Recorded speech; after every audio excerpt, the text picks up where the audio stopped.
belongs in a museum. So do you. Well, I couldn't agree more, but Indiana Jones is coming back to theaters. I guess maybe some of those theaters will be in the museum. I will try to see it at the Museum of the Moving Image, where there is a theater. But some people, not myself, but some people are deeply excited about this video.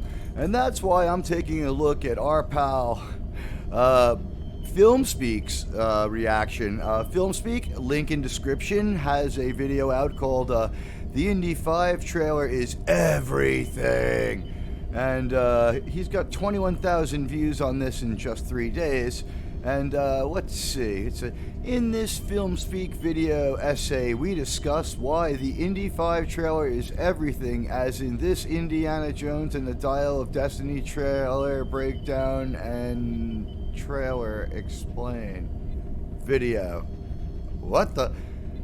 Okay, I don't comprehend what they wrote. I mean, I comprehend what they wrote, but I don't agree with that choice of usage and diction as far as the verbal with the text goes. That was a mess. But let's take a look. I'm sure the video is much better. I will be putting the link into the description. This is hashtag Indiana Jones 5. Let's see what FilmSpeak has to say. I don't believe in magic. I've just come across it a few times. I knew this day was coming. We all knew. But it was only now, today, that the reality has really set in for me. Apparently, very excited to see this movie. He's using some edgy edge talk from later on in one of the other trailers, but yeah, you know what? I don't believe in magic either. The 5th Indiana Jones film is on the horizon. James Mangold and Lucasfilm just dropped the Holy Grail, the Ark of the Covenant. I guess it's a decent joke. He's pretty good with the video editing, something I have to learn. The trailer for Indiana Right. Jones and the Dial of Destiny. What a horrible, horrible fucking movie name. Indiana Jones 5 is actually a better movie name than Indiana Jones and the Diaphragm of Density. It's been 33 years since the world got to experience the magic of Indy, a time before 33 years would bring us back to...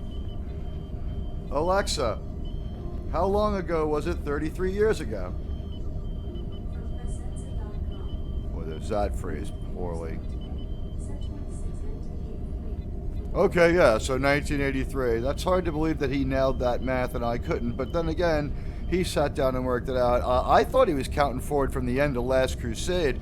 You would think that, and he is doing good with the video, but you'd think he would back it up with some more relevant video here with the video we're seeing being from the Last Crusade, which is, slightly less long ago. I was even alive to share in it. Oh yeah, you know what? I forgot. Correction, it's been 14 years since I've gotten to revel in the magic of Indiana Jones. Yeah, that's right. Kingdom of the Crystal Skull fucks, and there's gonna be a video coming on that. Don't you? Just wait, folks. You really truly liked that movie? FilmSpeak? That video is coming, and while there are a lot of movies I grew up with, as is the case for all of us, Steven Spielberg's movies naturally played a big part in why I love film. I just talked Based on how old you just doxed yourself as, the biggest Steven Spielberg movie you grew up on was Amistad, but okay. about that with The Fabelmans, which you can check out over here. Well, a large part of what brought me to where I am today with movies was sparked when Harrison Ford walked out of those shadows and immediately showed me the magic that is Indiana Jones. You know what? That's true for a lot of people. I can't knock him for that. It's a little weird. I apologize for hitting the microphone there.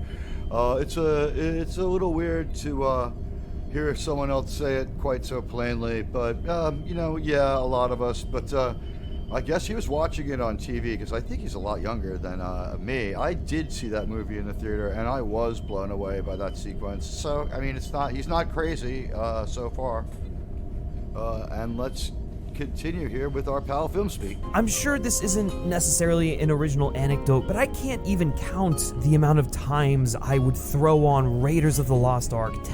Alright, we all did like to watch the movies a lot. These movies held up to repeated viewings. That's something that, yeah, I guess it's a worthy thought. Temple of Doom, The Last Crusade, even Kingdom of the Crystal Skull when that hit DVD. I had those movies on loop.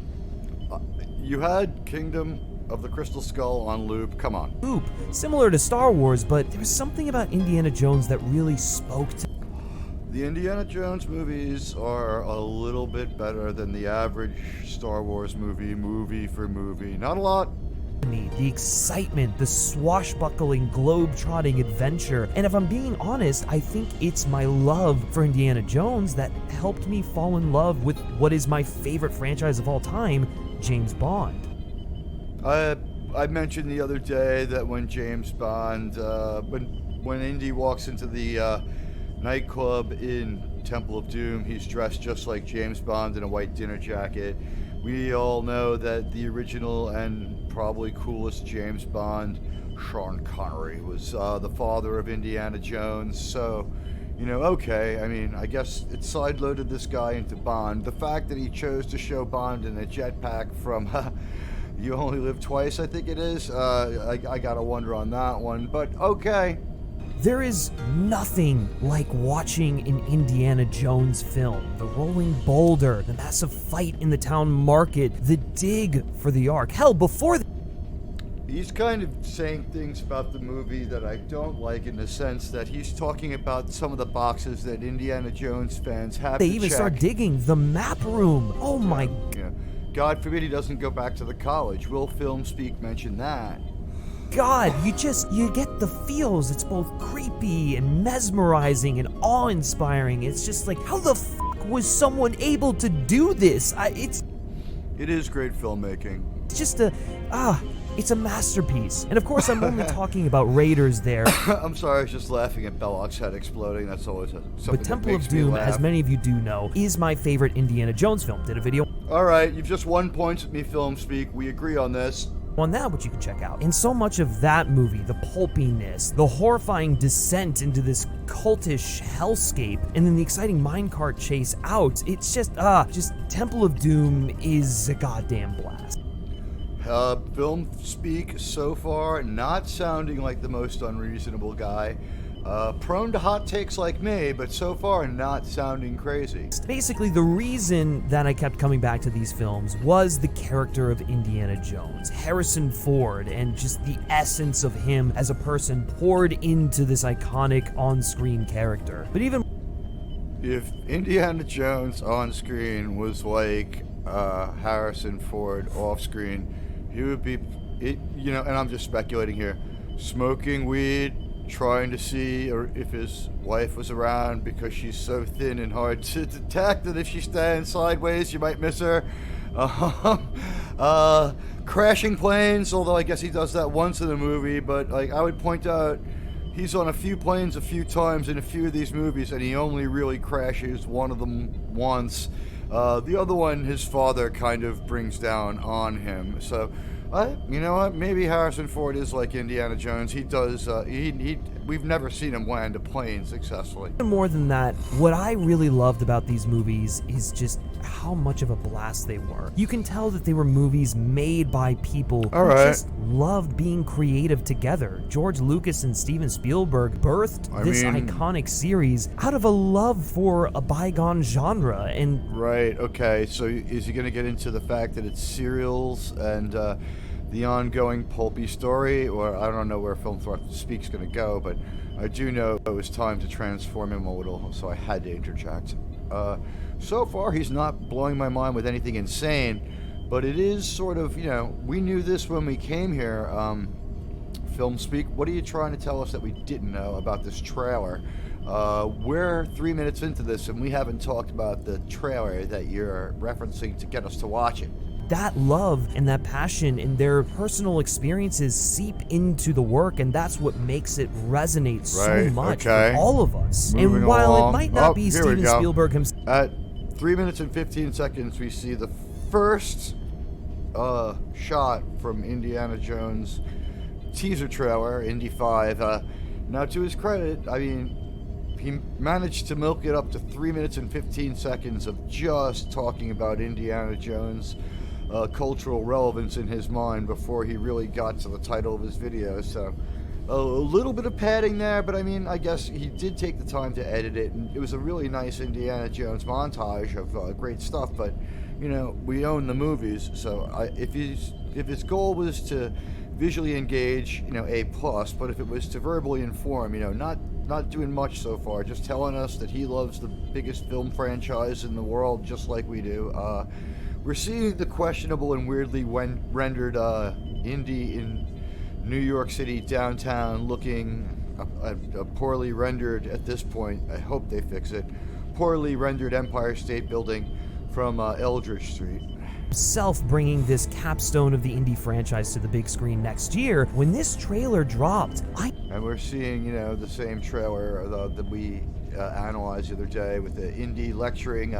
Because he's walking downtown, I imagine he's a professor at NYU, although I really hope it's not the real NYU, and I hope they don't name it, because that would be kind of a kick in the nuts to everyone else who went to any other city university or New York school, especially now that school is a very expensive private university. So I hope there's no alma mater shout out or anything that brings the real NYU into this, because everyone knows that, like, even Stony Brook is a much better school. I nonetheless felt it. Every memory I had of growing up watching the first 4 films came flooding back to me. So the short of it is, Indiana Jones is back, and James Mangold clearly knows what he's doing. The long of it? Well, wait.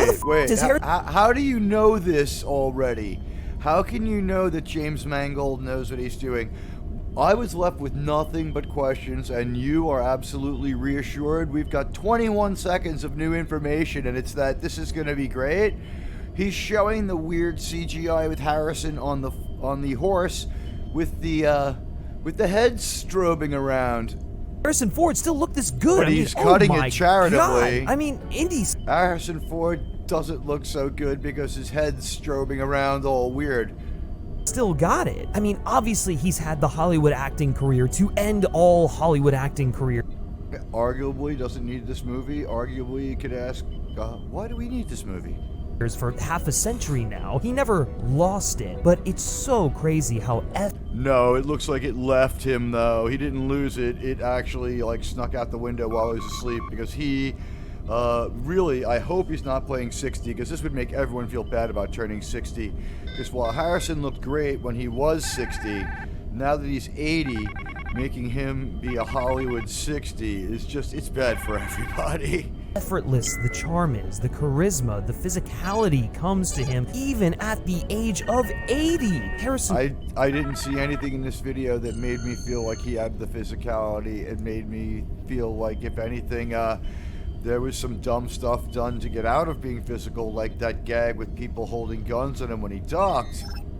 Ford is Indiana Jones, and the trailer reaffirms why he's so inseparable from the character. And look, why? Because we suddenly, and why we're seeing stuff from what I'm guessing The Force Awakens. I like The Force Awakens, although my love of that movie has dwindled over the years, mainly thanks to The Rise of Skywalker. F*** that movie.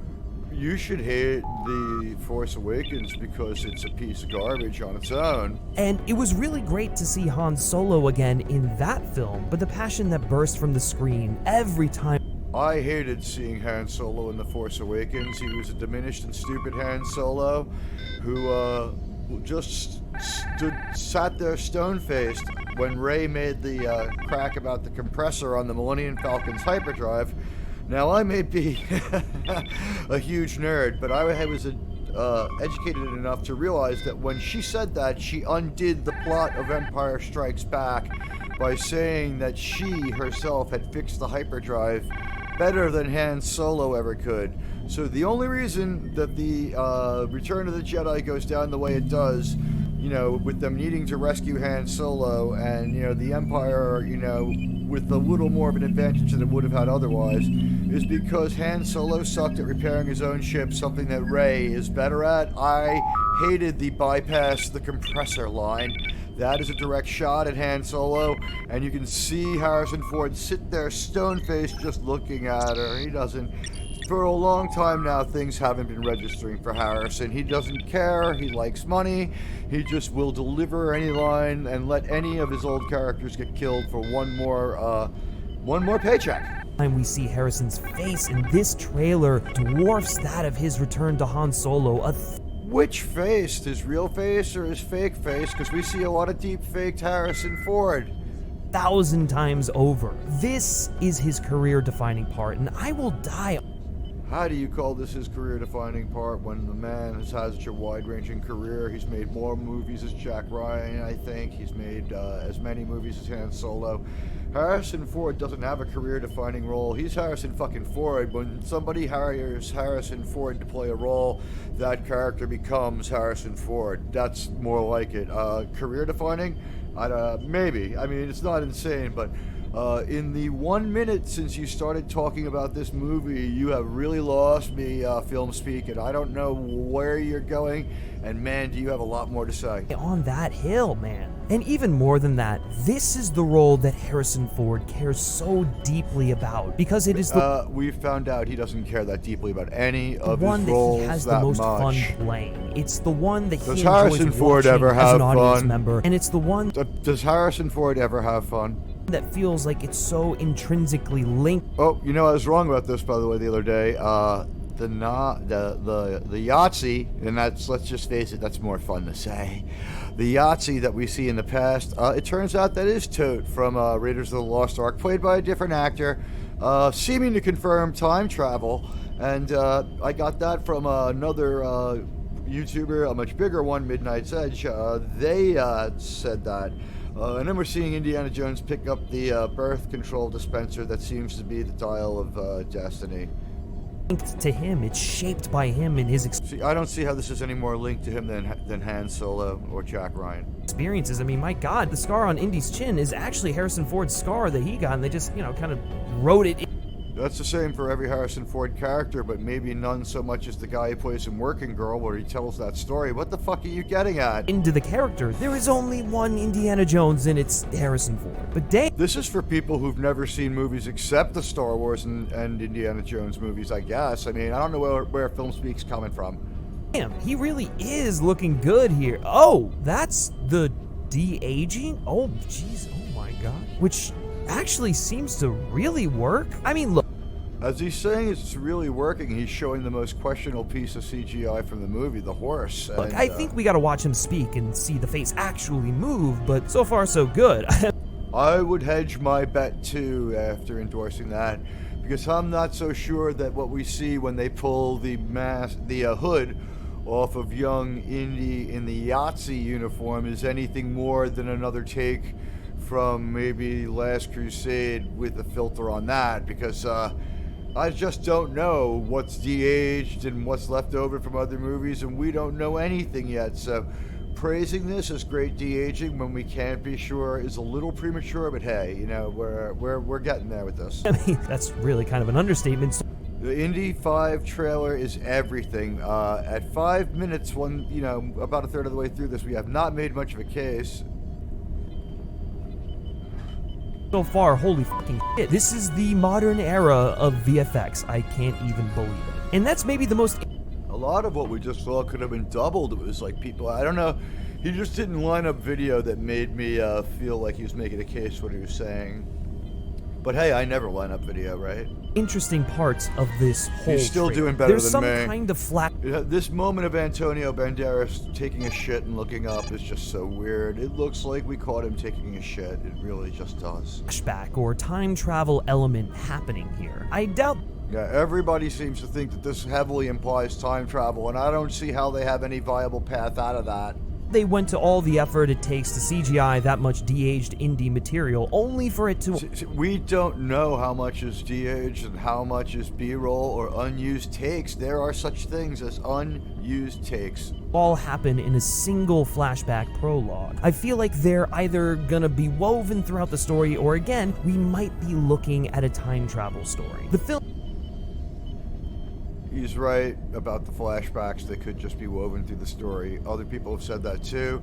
And you know what? With all the flack they're getting, even if that isn't the case right now, and I'm going to say it, I don't think Disney has decided what the middle and end of this movie are.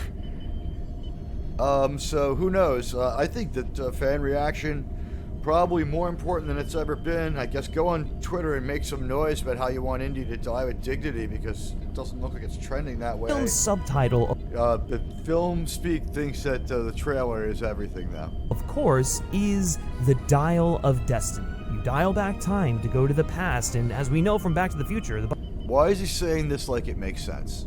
butterfly effect in about 1 in every 10 episodes of Star Trek, if you mess around with time Star Trek does not use time travel that much. travel, you often alter destiny. And of course, I am curious how the dial itself factors into all of this. It seems as though we do see the It sounds to me like the Dial of Destiny is a made-up bullshit fucking MacGuffin. titular mechanism in the trailer, but it also looks like a key turning a lock. That being said, I don't think the movie Yeah, it looks as cheap and dumb as what we saw in Rings of Power with that sword hilt. To be honest, it's just bullshit MacGuffin B. would be named after it if it was just the equivalent to the stuff It looks like someone was told to design something to be a MacGuffin and make it about the size of a pizza. of Raw or the Grail Diary, a stepping stone towards the big objective. So this is probably Yeah, we're gonna follow things around again like in Rise of Skywalker. either a portal that is used multiple times to repeatedly go back to the past, or We're just seeing a disturbing one-for-one, what looks like a disturbing one-for-one of Temple of Doom, but with Phoebe Waller-Bridge, looking backlit down at some strange thing from what appears to be, a rock alcove above. In the same kind of shot, we see Shorty, Willie, and Indy looking down at the Thuggy ceremony in Temple of Doom.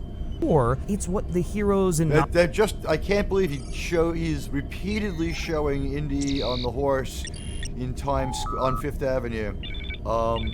And he's not making any mention of how bad the CGI is. Nazis have both As been we're after about the whole halfway movie, through and this. there's one big time travel finale. If I had to Maybe a pick, I'd little less. probably lean toward the former, but who the fuck knows? And if it is a key to manipulate time, that's pretty cool, dude. I mean, if you put a key in a keyhole I don't know if it's cool. and then turn it, you are, after all, dialing the lock. But even beyond, Have we, as a nation, become that uneducated that we need the analogy to be literal and the thing itself in order to function as an analogy? Oh my god. what the dial is, what it does, or if what we see here even is the dial, it's hard to discern a single. By the way, he is now circling in the video he's showing. So really, there's not nice work with about 4 minutes worth of video and then 2 more minutes with some stuff from Dial of Destiny, using every single scene he can from that. But now he's just sort of circling with the video and circling with his dialogue here, not really making any real point. Single culture the artifact belongs to as well. Could it be Atlantis? Well, there's definitely a sequence that happens underwater, so Okay, just so wild speculation now. I don't know, maybe. But there's also these statues or ruins that look Greek or Roman, and I feel like that's actually pretty interesting. That's arguably more enticing because that's surprisingly untouched terrain for Indy. But I still keep going back to the idea of Atlantis, not only because it's already present. We're seeing a lot of visuals that look like they're from... I gotta take this back a little bit just to see these visuals. Well, I there's don't know definitely where a they're sequence from. that happens underwater, I so see some I don't stuff know, that's maybe. from But Indiana there's Jones also in these the, statues or ruins that and- look and Greek the, or Roman, and I feel like Dial that's of actually pretty Destiny. interesting. That's There's arguably the more weird enticing because that's 1-for-1. surprisingly untouched terrain for Indy. But I still keep going back to the idea of Atlantis. Now, I don't know if this Atlantis stuff is from, say, Aquaman or the new Wakanda movie. Alright, I'm gonna just trust that it's from the Indie trailer. Not only because it's already present in Indy lore outside of the film, Alright, Indiana Jones and Atlantis, rumored to have been one of the scripts that Harrison Ford or someone else thought was just a little too weak. ends up a comic book, rumored to have been a script at one point for a sequel. But because of this idea of Atlantis as this mythic place, it's Yeah, I think we're seeing stuff from Aquaman here. so intrinsically linked with the idea of time. Atlantis Or is this Wakanda Forever and Namor's Underworld Kingdom? is this super I don't advanced know. society just We're lost seeing to Guardians time. of the And there's that Galaxy idea of underwater. time again. I don't know, They've it just got sort of some makes sense. They've got some insane technology. And then here. also, while Indy is giving a lecture, there's this weird looking vase thing that is It looks like a pressure cooker. included in his lecture slides. And that also kind of doubles down on the Atlantis idea for me because it kind of looks like the Atlantean design from He's going with the PlayStation, the Sega Genesis game from back in the day. So I'll say this for him, he is persistent. He's going back in time to prove his argument pretty darn far. Fate of Atlantis. And there's this like Pirates of the Caribbean Because that comic book and possibly rejected script did have a video game. sea wreckage thing towards the top of the trailer, and I'm just really curious how The golf carts riding around while somebody fires at them with, I guess, is an Uzi is kind of a weird part of the trailer. That it's like kind of like a low-speed chase, and like this guy on this mini, small motorcycle seems to definitely have the advantage, but he just doesn't seem to want to catch him based on the way the trailer's cut. I didn't get it. all of these things intersect, what it ultimately means, and what the mythology ends up being. Because it isn't immediately recognizable as an artifact in the way the Ark of the Covenant is, the Grail Yeah, because those things were real. and the Crystal Skull were. This Yeah, those things were all real things. definitely feels more along the lines of the Sankara stones from Temple of Doom, which, but if you're gonna invoke Temple of Doom, I am f***ing sold. Then No. again, there's Banderas' character, who is apparently Apparently taking a shit. Spanish. I'm not quite sure. Wait, what? Oh, that's crazy. All right, I need to hear that again. Sorry. Definitely feels more along the lines of the Sankara stones from Temple of Doom, which, but if you're gonna invoke Temple of Doom, I am f***ing sold. Then again, there's Banderas' character, who is apparently Spanish. I'm not quite. All right, listen.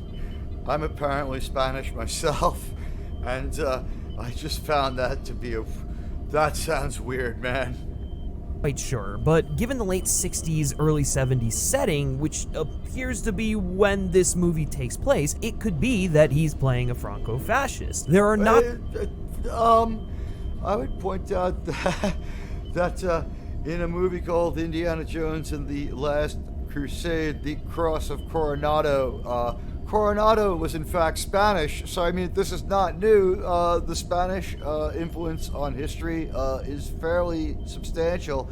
Every Latino person in the world is shaking their head at this insight. Nazis involved again this time, so the fascism angle could tie in, and maybe He is not making note, he's shown it, but not made note of what looks like Indiana Jones in the Millennium Falcon. It really, really looks like it. He's just blowing right through it. maybe they actually go to Spain to find the dial, or maybe Maybe you should watch the trailer before you opinionate on it. Atlantis is off the coast of Spain. Yeah, this is all stuff from the Indiana Jones trailer. It's just that honestly, Atlantis or whatever it is, it's so generic. It looks like, for a moment, it even looks like Lothlorien from a 20-year-old Lord of the Rings, but like less good. Who knows? But speaking on the 60s, 70s time period the film appears to be set in, there's a I would hope it's set in the 70s, because I would want him to be at least 75 years old looking the way he does. great parade scene in the middle of the Yeah, I don't know how great this is, buddy. trailer, and what's interesting about this is it seems to be an Apollo mission part homecoming looks parade and particularly a bad Vietnam War CGI. protest at the same time. I mean, I'm not entirely sure, but the banner behind the deal. car We says created it. "Giant Not this Leap time. for No, Mankind." not this So time. we It's can totally kind of pure assume there's That would mean that it was in the summer of 1969, right? When they get back, or maybe it's the fall, but wow, I mean, who fucking cares? some sort of intersection here. And then we have shots of protesters seemingly convert. I'm still processing that We made it. Antonio Banderas appears to be Spanish. urging on the parade with Vietnam-era attire and signage, which is just a really He appears Spanish because he's fucking Spanish, FilmSpeak. interesting detail because it seems Apparently. like the movie's going to be capitalizing on all of the juicy era-specific turmoil from the first half of Kingdom of the Crystal Skull, which is, you know, the best part of that. When I leave the room, are people like, I didn't get what Teag was about there because he made no sense, but he's apparently Spanish? Is that what the fuck? Movie, and I wouldn't be surprised. And I'm not saying FilmSpeak is anything but turning a phrase weirdly here, but for Antonio Banderas appears Spanish for a really good reason. If we got some Reds running around for good measure, or at the very least, a name check. Basically, What are you fucking talking about? think that Mangold has a lot that he wants to kind of explore with this movie. And we're seeing a lot of the flat, uninteresting, and the trailer also shows us boring, multiple locations. We're obviously in. Yeah, he's not mentioned space again. For a world-faring, set-piece-laden adventure, regardless of where the dial is or how it factors into the story or the time period, whatever. So what difference does it make what the MacGuffin is? What I'm very eager to see is how the film examines Indy's place now that he's so much older. I can't wait to see how he functions in 1960s New York. He's like a I think it's more like early 1970s New York. fish out of water in his own country, not only a man whose prime is behind him, but who has watched the whole world transform around him. It seems as You're making a case about why I don't want to see this movie. though The Dial of Destiny is going to be a film about whether there's a place for Indy's adventures now, about whether he even feels it's worth chasing the adventure. You know, maybe that's a correct assessment, but man, I do not want to see a movie about Indiana Jones wondering if why he should bother chasing adventure or doing the right thing. If he can't do it anymore, he would feel really bad about the fact he couldn't do it, and call, like, Short Round, who's like a good 30 some odd years younger than him, and say, Shorty, it's Indy. Go take care of this fucking shit for me. Call Mutt and take care of this shit for me. I mean, he doesn't need to do it anymore. That exchange between him and Sala screams of two men wishing for the thrill of adventure again, aching. It was the emptiest, edgiest dialogue. I miss the desert. I miss the sea. I mean, who fucking cares? To be young men again, with Sala holding on to the possibility that they've got a few ounces left to give, while Indy has resigned himself to the fact that the sands of time have dwindled. I mean, come on. Does anyone want to see... If FilmSpeak is right, he's not making a case for an Indiana Jones movie I want to see. But then again, he's working with a trailer that made a case for an Indiana Jones movie I didn't want to see. I think it's pretty safe to say that Dial of Destiny is going to be a very existential journey for Indy, but also a timely one with all the fascists trying to turn back time. I can even see, because of the DA. As I look at the footage, it's boring, and like, people aren't reacting naturally. Indiana Jones is punching someone as other people walk by disinterested. You'd think that would catch your attention. Indy, a climactic struggle, something where Indiana Jones looks sort of like sort of blue screened into his scenes. It's weird. Indy has to make a choice to either return to the past and reclaim his youth and the comfort of a familiar time. This is the 4th or 5th time I've seen some of this footage from the new trailer, maybe the 7th or 8th, and I gotta tell you, every time I see it, it looks a little worse and a little cheaper around the edges. With the people he loves, his dad, Ravenwood, Marcus, and risk his goddaughter never being born or losing that relationship. Be great if the goddaughter was never born.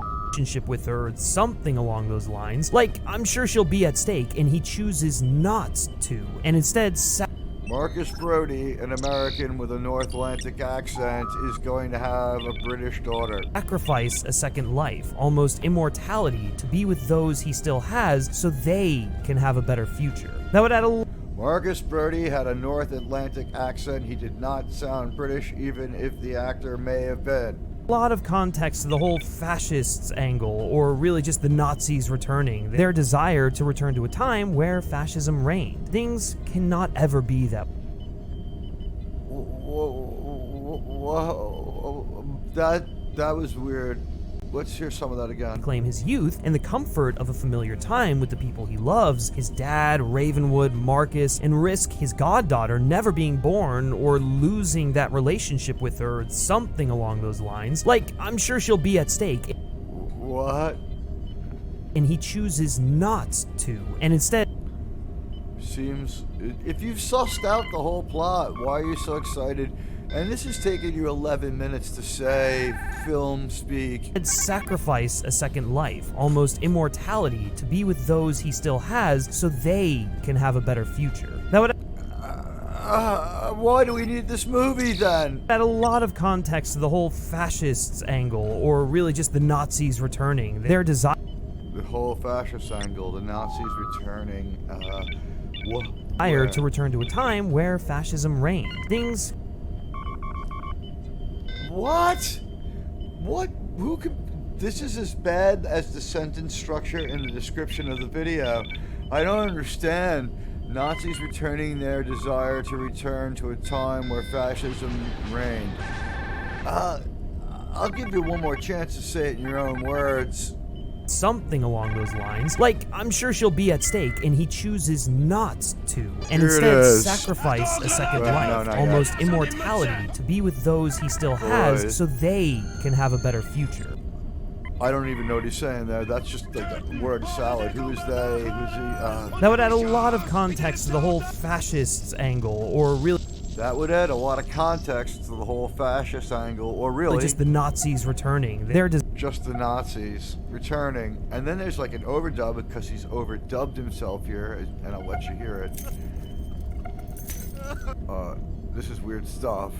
can have a better future. That would add a lot of context to the whole fascists angle, or really just the Nazis returning, their desire to return to a You hear the edit there? I don't know. They're returning to their desire to return time to where a time fascism where reigned. fascism Things reigned. cannot ever be that way again, and if Indy succumbed to the desire to be a younger adventurer again, that's precisely where he would end up amidst the... We made this one.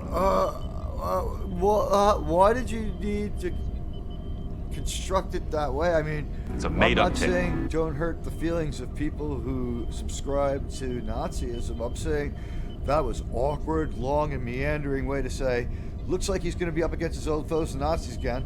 I mean, that's all he had to say. the era of Hitler and the Third Reich. He makes a selfless decision, the right decision. You Wow, endorsing the ending of the movie off this trailer. total at fabrication. 11:45. You heard it here first. can't change the past, but you can use history as a lesson to not repeat the mistakes and progress. And What mistakes did Indiana Jones make except this fifth movie and possibly that fourth one? keep in mind, this is all a theory centered around the dial the film's name alludes to. I'm not trying This is a fucking horrible theory, but I think you might be onto something. to pretend I've outsmarted James Mangold, because No, you probably have outsmarted James Mangold. I definitely haven't. This is only one No, you might have. possibility, and I've learned since It is only one possibility. several films ago not to underestimate Mangold's ability to surprise us. Like, by saying contradictory things and releasing what I think might be a trailer that's highly deceptive and possibly Never happened. contradictory. It never How happened. much of this This trailer one was will invented make it by into a the writer. movie? We've seen Not stuff from the trailer not get to the movie It's false. before. It I never regard all Disney trailers as really just highly suspect more than most.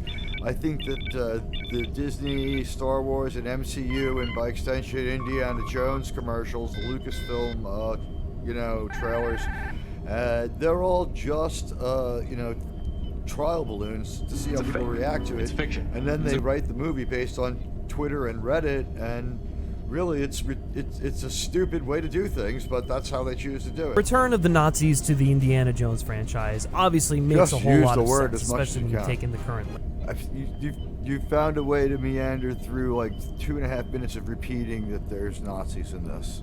landscape. But seeing as you're going to have Indy go up against these Nazi devotees, You can't just say them.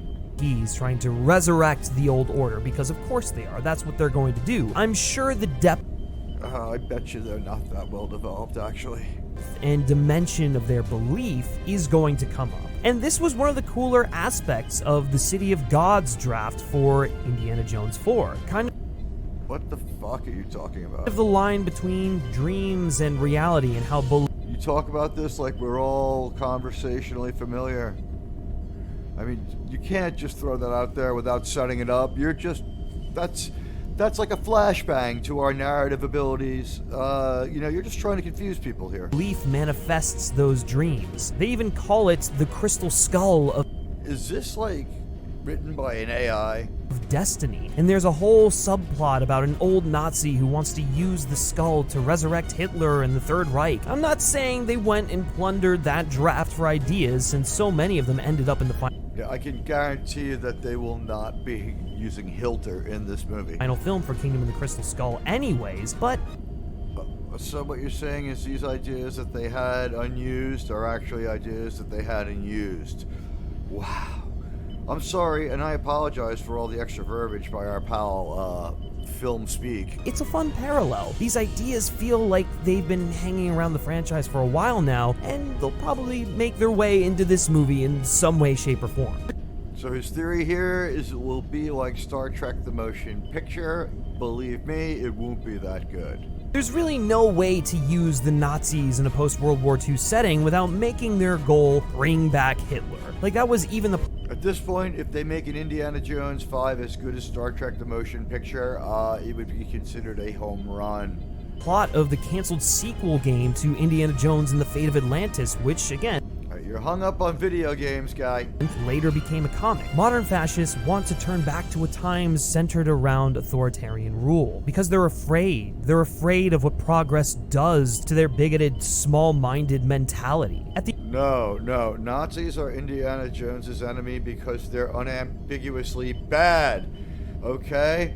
There were smart ones and dumb ones. They invented jets and rockets that went into fucking space before they came back down and blew up. But the point is, it was an evil philosophy, but it didn't necessarily make them outright stupid. And they had a whole nation to draw from as far as people and human capital.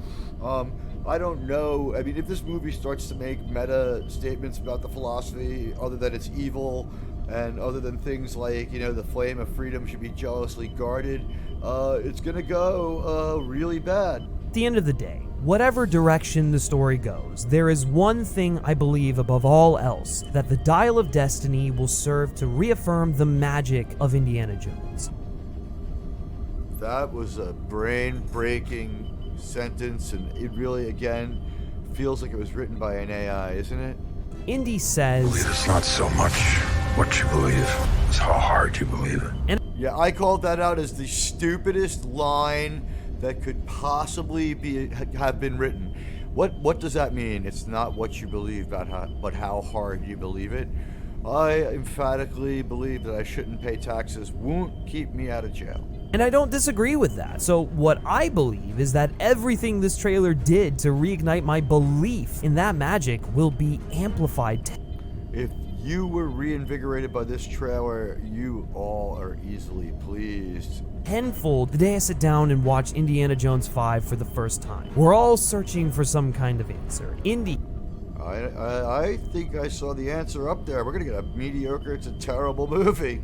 is, his goddaughter is, Sala is, even the fascists are. They're desperately We don't need character development on the fascists. We could put one smart guy with them to nemesis and arch against Indy who's like, Belloc, God forbid.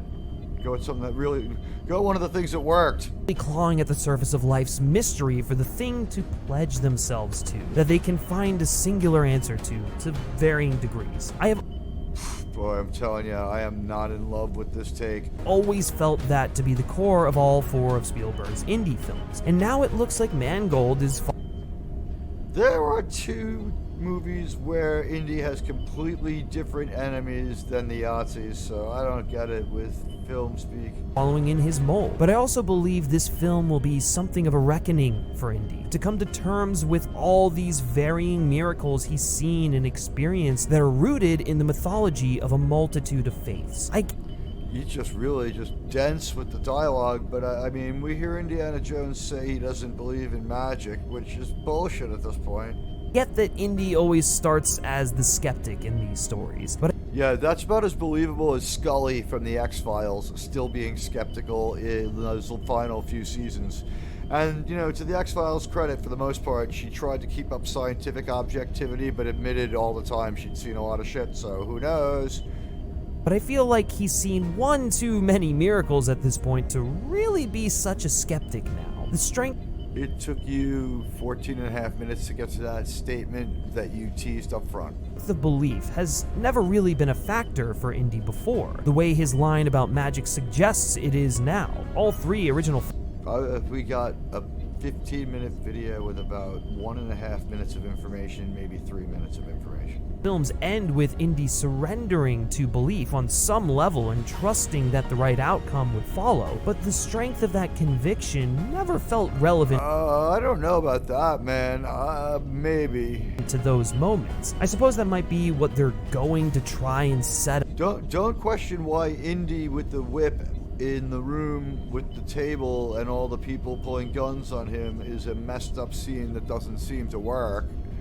Don't question why everyone has to be totally stupid for that to happen. Up in the de-aged Indy segment of the film, Again, you're a little quick to accept for sure that that's de-aged Indy. illustrating how Indy's experiences led to the formation of his current worldview. Indy has always, in the past, though, seemed to fall into a mindset that it does matter what you believe. Does it?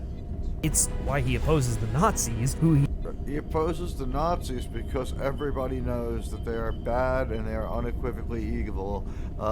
He has intellectual reasons too, but once he sees them trying to hurt innocent people, which is something that he doesn't take well to, and he's got a pretty long-running grudge with the Germans going back to the young Indiana Jones Chronicles, if you'd paid attention there, FilmSpeak. he rightly thinks have bad beliefs. The conviction of one's belief is of reduced importance if the belief itself. If you didn't know this already, FilmSpeak tells you that the ideas of the Nazis were bad. Is already genocidal. It's dangerous in its own right, and Holy shit. If you didn't already know. Thank you, FilmSpeak. conviction and strength only amplify the danger. But a healthy belief, one of hope, Conviction and strength only amplify the danger? or compassion or What does that assistance for mean? those in need, well, conviction amplifies it into something that is, yes, magical. So if That is just doublespeak. that's what Indy's getting at, it's a bit of a roundabout way of saying it, but then again, that's life. You so often I don't like where this is going at all. find yourself circling back to where you originally were, even as you move forward. It's Do you though? the same reason that I've rewatched Raiders of the Lost Ark, Temple of Doom, what feels like a billion times, and keep finding new reasons to adore it. It's the Those are great movies, but you know, you've been at this for 60 minutes. reason that I believe Indy will turn down whatever the hell does temptations that mean? come with the Dial of Destiny in favor of the gifts his life has already given him. And it's why I believe in the magic of Indiana Jones, and why I Jesus. cannot wait to watch his upcoming movie, because in all of those circumstances, it makes us feel like, in the words of, ironically, Han Solo. Oh, not so ironically, Han Solo. Oh my god, this is one of the worst and longest, most long-winded BS. Speeches. Cannot wait to watch his upcoming movie, because in all of those circumstances, it makes us feel like, in the words of, Ironically, Han Solo, Han Solo. we're home. That's what you had to say? Oh, and that's where it ends. What a terrible hot take. Holy shit. Well, the world is rightly concerned about the movie Indiana Jones 5, but FilmSpeak is not worried. This video is some weird stuff, man. I don't know what to say about Indiana Jones. Oh, Indy, it's been for real, but I mean, at this point, what else can we say except... That belongs in a museum! So do you! It's the truth. It's me, your buddy, Admiral Teag. Please like or follow this video. I hope you enjoyed finding out why FilmSpeak thinks that Antonio Banderas is probably Spanish. Please join me next time, and like or following my channel is a good thing that'll make you taller and smarter. So, I'll see you around. It's your buddy, Admiral Teag.